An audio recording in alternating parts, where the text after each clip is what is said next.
Mes amis, révision de la Constitution, retour en image sur la grande manifestation anti-révision de la Constitution qui a eu lieu hier à Lubumbashi entre les membres des ensembles de Moïse Katumbi, de PPRD, de Joseph Kabila, de Lamuka, de Martin Fayulu, de LGD, de Matata Pono ainsi que des pistes de Seth Kikuni.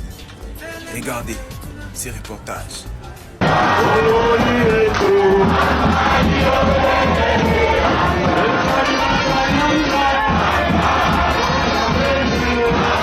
Le siège provincial du PPRD de Joseph Kabila Kabange n'a jamais connu une telle rencontre. Ce samedi 30 novembre 2024, les forces politiques et sociales contre la dictature et les changements de la Constitution étaient à leur deuxième rendez-vous. SID des Martin Fayulu, Ensemble pour la République du président Moïse Katumbi, LGD des Matata Ponyo, Piste pour l'émergence des Seth Kikuni, y compris le PPRD, et tant d'autres mosaïques de l'opposition unissent encore leurs forces pour bloquer tout projet visant à toucher la loi mère de la RDC, la dégradation des conditions de vie sociale, l'insécurité, les détournements, la rémunération décente pour les forces de l'ordre, enseignants, médecins et autres fonctionnaires de l'État n'a rien à voir avec l'actuelle constitution, ont-ils déclaré tour à tour. Constitution ile inabloke hawa watu asema watengeleze nchi. Pourquoi tunatafuta mpaka wachange constitution? Ni ndio tujiendeleze ku pouvoir au ni ndio tutengeneze maisha ya Wakongole? Mudutoshe article ile kwa constitution inamiampeshe leo maisha ya Wakongole itengamana.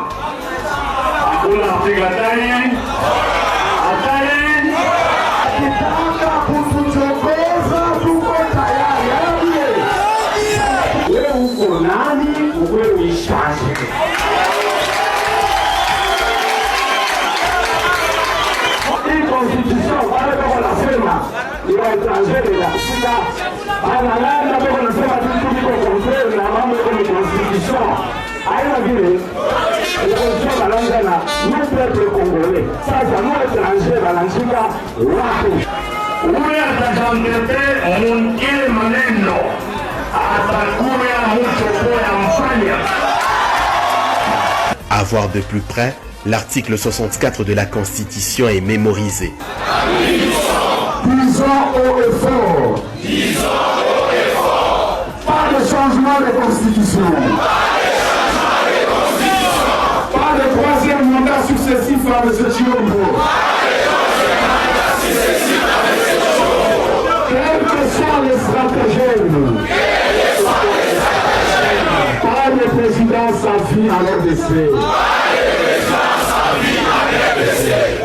Ces forces politiques et sociales ont éveillé la conscience de cadres, militants et sympathisants.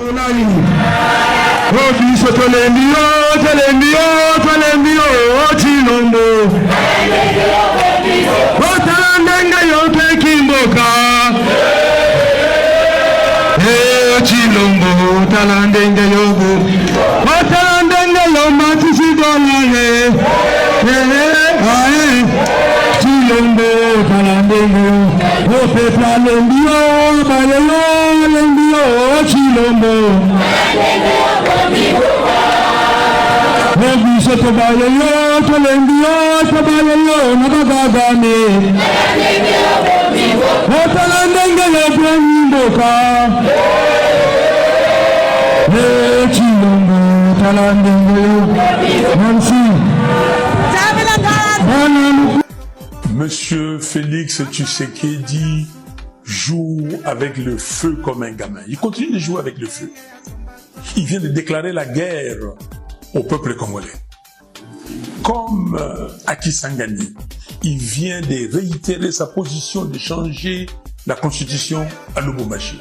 Mais laissez-moi vous dire qu'il ne réussira pas. Il ne réussira pas parce que je veux me mettre debout avec vous, peuple congolais, pour lui barrer la route. Il ne va pas réussir son projet funeste. Il n'est pas Dieu. Il n'est pas Alpha. Ça, c'est Fayoum. Madidi. Kayulu Madidi.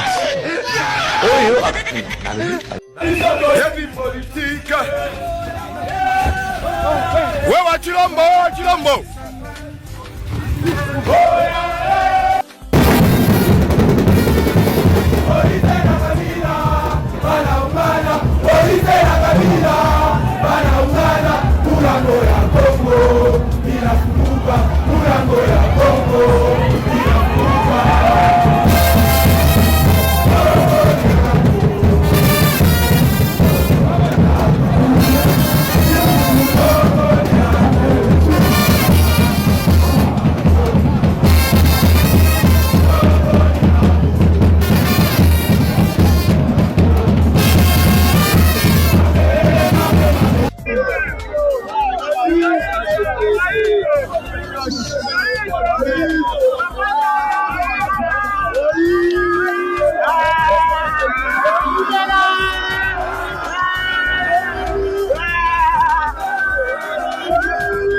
Joseph Kabila est arrivé depuis ce vendredi après-midi à Lubumbashi dans le Haut-Katanga. L'ancien chef de l'État a effectué ce déplacement par route en provenance de Lualaba. À Lubumbashi, il a été accueilli par un comité restreint composé du vice-président de l'Assemblée provinciale, des quelques notables du coin et de la coordination provinciale du FCC, sans exclure les jeunes kabylistes qui scandaient des chants de joie à l'endroit de leur autorité morale. Je n'aime pas faire ce débat-là. Mais ça dit pourquoi l'opposition doit utiliser des armes non conventionnelles, par exemple le taxer Kabila d'un étranger.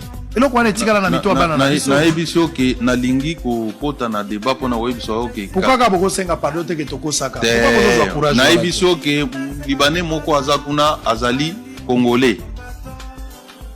Siko yo lingi na kota na ba débat ndengo na bana olakisa ke oyo origine.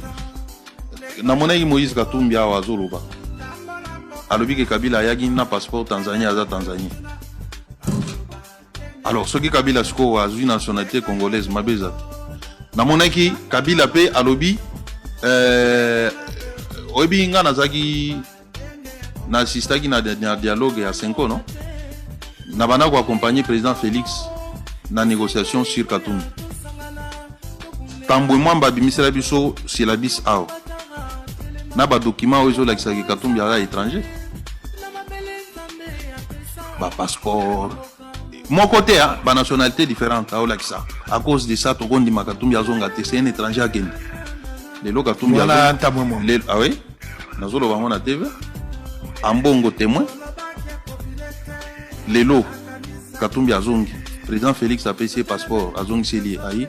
Va se réconcilier na Kabila bango balé bagomba congolais. Bato dépasse bopekisa muntu na bino ame kosimba kunje mboka te likonja mboka oyo yazosini yango evandisie na kiti ya bukonzi soki akutaka mboka oyo constitution ezate ye na kiti ya bukonzi alinga kovanda te yo kasoki otamboli oye oza na likambo ya koloba te bandeko no yo soki bokoki kosala réunion ifo balukino yo problème oyo bazolukilo yo eza problème ekosuka na yo moko te i bandeko no yo tokanisa teke soki babengani yo bandeko no bakotika lobakalisi te kana banda te eselaka nayoka likambo oyo ekoki kobebisa ngai motema na ngai mabele eza ya ngai bino bato idepese bapekisa mwana na bino constitution eza ya ye te bao basala yango baza bapaya te bao basala yango baza bana mboka bitumba ezoya bapekisa mwana na bino taka ngai oyo afingaka kamuke nga motu lokoyingisa mboka. Je renvoie M. Félix Tshisekedi à lire l'article 96 de la Constitution sénégalaise. Je renvoie M. Mutombo, je renvoie M. Kabouya, tous d'aller lire l'article 224 de la Constitution du Côte d'Ivoire. C'est la même disposition. Lorsque Mutombo nous dit dans son église, alors Biboye, Babuzandambu Yamabele, Besse n'a payé Mokoboye, menteur que tu es, sois maudit Mutombo.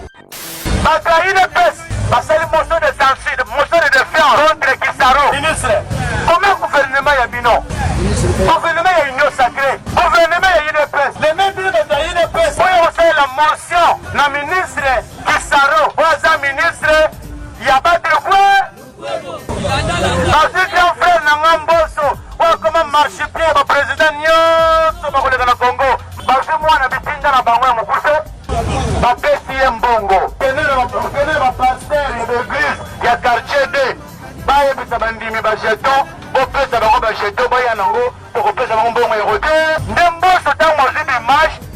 maman passer, il y a papa passer, il y a bandimi à l'église, à quoi qu'elle Félix, il y a le côté de ma machine, bandimi constitution. Va changer yango. Ibité mo ibité. Ndokito ndokité. Mbosa zimbongo ate na poche, ba passer ba sibo mbongo ba na poche. Bino ba frère na ba sœur boka uka mutoki boka uki fix. Mbongo yo mona ndenge zo na mbongo ya ba passer. Ike yo. Voici l'homme, membre à l'UDPS, ceux qui vont classifier, aller lire la constitution congolaise calmement. Article de la puissance de Congo 217. Sénégal, il y a un lingina tangela yo. Na lombango pe, na kotangela ya Côte d'Ivoire. Au moins entre biso na Côte d'Ivoire na Sénégal, différence c'est ça. Obi misabaro wa soba. Na ba pasteur na bango, na bandimi na bango ba église ba kobuya na ba Félix bango nyonso ba yebe loko. Nulle session. Ni la jonction des territoires n'est valable sans le consentement des populations intéressées. Balobi boy, mabele ya Congo, mabele ya Sénégal, territoire na yango. Et koki kodisikokabonaté sans que batu na kolomboka peuple na. La République du Sénégal peut conclure avec tout État africain des accords d'association. Accord d'association, accord de communauté, comprenant à abandonner parcelle ou totale de souveraineté en vue de réaliser l'unité africaine. Voici l'homme, Augustin Kabouya, M. Félix Tshilombo. Il faut rentrer à l'école pour aller étudier. La souveraineté n'est pas égale à la cession. La souveraineté est égale à la qualité. La souveraineté est égale à l'autorité. Si l'homme n'a Tshisekedi, n'a Kabouya, vous comprendre Bango, Bazape Baza province mort, raisonnement peu mort, l'élément, le coutamo, et le bélement. Nous n'allons pas suivre des individus pareils comme ça. Dans un pays sérieux, de pareils individus, il faut que l'on la bango ou tchabango quarantaine. Mais nous allons demander à notre ancêtre Kimbao, vite, nous rendre désiré, le Mumba, de s'en charger ces gens. Ça c'est Fayoum. Madidi. Fayoum, Cette constitution a plusieurs sources. Les sources nationales, mais aussi les sources internationales. Les sources nationales, c'est tout l'ensemble des dispositifs constitutionnels antérieurs à 2006. Donc, cette constitution a une source nationale. La source internationale, c'est que cette constitution s'est rapprochée de plusieurs constitutions à travers le monde. Ce sont toutes ces sources-là mises ensemble qui ont permis aux Congolais de se frayer un chemin sur le plan constitutionnel, et cette constitution a répondu à un certain nombre de préoccupations sur l'organisation mais aussi la gestion du pouvoir dans notre pays. Cette constitution est enseignée dans 3 pays africains d'expression française en 3e cycle comme modèle. Cette constitution a assuré un équilibre notamment entre les 3 pouvoirs de l'État dans la désignation des membres de la Cour constitutionnelle. C'est une première en Afrique. Pour moi, cette constitution regorge beaucoup de valeurs. 16 ans après, et je me rends compte que cette constitution n'est pas suffisamment connue et n'est pas suffisamment vulgarisée, et les gens se livrent à son interprétation, chacun tirant le droit de ce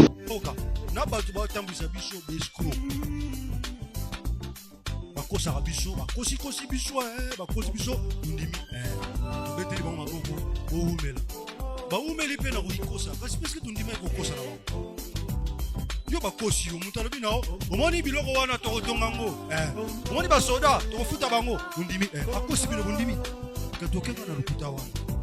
Après quelques jours après, Congo mbogo yo undimaki koseka ndenge toujours bikosa. Est-ce que ça va beaucoup pembe? N'arrive maboko pembe Fati aza maboko pembe te bona nini ndeko Fati bakomi na pouvoir premier acte na bango ezali programme à 100 jours na programme à 100 jours babi plus de 500 millions de dollars et mois et puis ça qui géré na cabinet na ye cabinet na ye directeur de cabinet azwa ba instruction wapi ba orientation wapi directeur de cabinet na la compétence et l'attribution au Tchangwa. Pourquoi cette culture là? Calmez-vous. Donc Azama Boko Pembete a commis na pouvoir, première action na yé, programme à 100 jours à chef de l'État. Et a dit le programme de 100 du chef de l'État et non de Vital Kamerhe. Le programme du chef de l'État. Mbongo bima 500 millions de dollars na banque, de l'homme allié à ngoto ebate nani bakangaye, nana tika na prison, mbongo à l'État et zoma to zoma to eba kateti lelo. Maboko Pembe anini. Toyoka makambo ya rétro commission. Il y a 15 millions de dollars il y a rétro commission Toyoka awa. Mouton Maboko Pembe azate. Tout le monde Nicolas Kazadi awa. Oh, tu es clameur public de ça Nicolas Kazabalobi que non Nicolas Kazadi de famille, tout ça qu'on voit qu'à représenter en pâture comme ça, tout ça des détournements et des détournements aux gens de Konzian de Kochisekedi, il ne peut plus être Maboko Pembe. Opération 0 tour 32 millions mon baïba.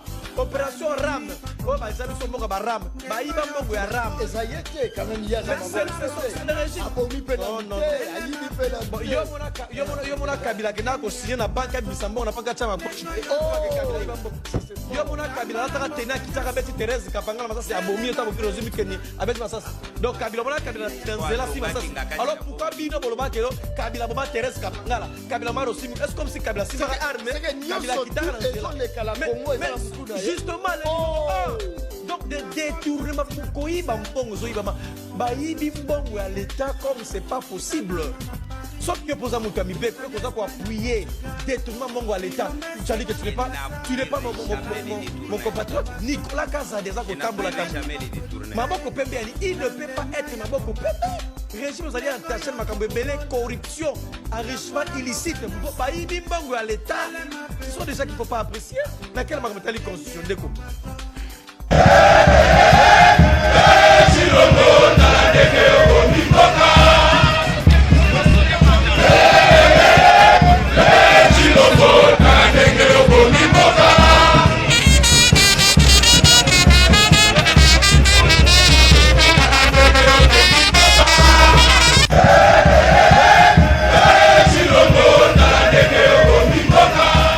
Fridolin Mbongo atomboli mongongo toyoki basango senko batomboli mongongo na utali constitution toyoki pe na ngambo mosusu pasteur ya Tshisekedi atomboli mongongo na oyo ezali koleka na mboka pasteur na ye pe akotombola mongongo ba ministre bakomi kolanda Tshisekedi na église bakobanga remaniement po bakoma lokwa ba santu Tshisekedi ko mbawa pasteur Roland Dalo na clôture ya Bunda 21 azongeli maye azali koloba Tshisekedi avandi pembe et koloba ilo côté